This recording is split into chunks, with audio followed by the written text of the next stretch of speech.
अस्सलाम वालेकुम। वालेकुम अस्सलाम। इतने प्यारे कपड़े, इधर आओ मेरे भाई, इधर आ गया मेरा बेटा।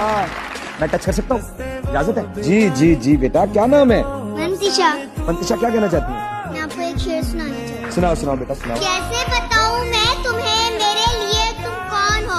तुम सर्दियों की धूप हो, तुम चाय हो, तुम सूप हो, लेदर की एक जैकेट हो तुम, जिससे का एक पैकेट हो तुम, उबला हुआ अंडा भी तुम, अंडे की सर्दी भी तुम, काजू भी तुम, बादाम भी तुम, गाजर का हलवा, मेवों का जलवा भी तुम, मफलर स्वेटर मोजे भी तुम, कंबल रजाई तुम ही तो हो, कैबम लाई तुम ही तो हो, मेरी एक चाहत थी सर्दियों की एक रात हो, मजाक रात की बात हो, इमरान अशरफ के साथ हो, मैंने तुम्हें कह दिया तुम मेरे लिए कौन हो। ओ माही